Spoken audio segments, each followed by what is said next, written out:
زندگی اور موت کو پیدا کرنے کا مقصد کیا ہے؟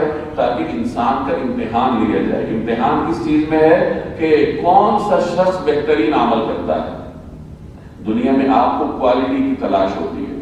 ایک چیز آپ کو اپنے محلے کے جنرل سٹور میں ملے گی، لیکن آپ وہاں سے وہ چیز نہیں لیں گے، آپ کسی بڑے سٹور میں جائیں گے، کسی برانڈ کی چیز لیں گے، حالانکہ وہی چیز آپ کو محلے کی دکان پر سستے داموں ملے گی، لیکن آپ برانڈ کے لیے زیادہ پیسے دینے کے لیے تیار ہیں، گویا آپ اس چیز کی کوالٹی چاہتے ہیں۔ تو جس طریقے سے دنیا میں آپ مختلف چیزوں کی کوالٹی کی تلاش میں رہتے ہیں، اسی طرح اعمال میں بھی اللہ جل جلالہ کو آپ سے کوالٹی مطلوب ہے۔ ایک نماز وہ ہے جو آپ نے پڑھ لی اور آپ کو خیر خبر بھی نہیں ہے کہ میں نے کیا کیا، بس نیت باندھ لی، سلام پھیر لیا اور یہ جا اور ہو جا۔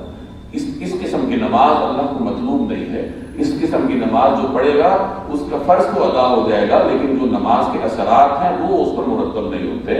اللہ کو خوبصورت نماز مطلوب ہے۔ اسی طریقے سے اللہ جل جلالہ کو ہر عمل میں آپ سے معیار چاہیے، خوبصورتی چاہیے، اور جو انسان زیادہ خوبصورتی کے ساتھ اپنے اعمال اور اپنی عبادات سر انجام دیتا ہے تو وہ امتحان میں اتنا ہی کامیاب ہے۔ تو گویا دنیا میں انسان کو بھیجے جانے کا مقصد اس آیت میں اللہ نے بیان کیا کہ تمہیں بھیجنے کا مقصد کیا ہے؟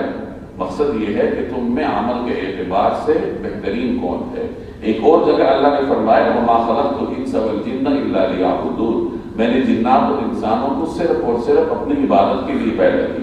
اور یہاں فرمایا کہ انسان کو پیدا کرنے کا مقصد، موت اور زندگی کو پیدا کرنے کا مقصد یہ ہے کہ دیکھا جائے کہ عمل کون بہتر کرتا ہے۔ دونوں آیات کو ملا لیجئے تو انسان کا مقصد واضح ہو جاتا ہے کہ وہ انسان جو عبادات بہترین انداز سے انجام دے تو وہ گویا کہ اپنے مقصد کی انجام دہی میں لگا ہے، اور جو آدمی عبادات سرے سے انجام ہی نہ دے یا عبادات تو انجام دیتا ہے لیکن اس کی خوبصورتی پہ توجہ نہیں دیتا تو وہ اپنے مقصد میں غفلت کر رہا ہے، اور قیامت والے دن پہ اس سے سوال ہوگا۔ آگے فرمایا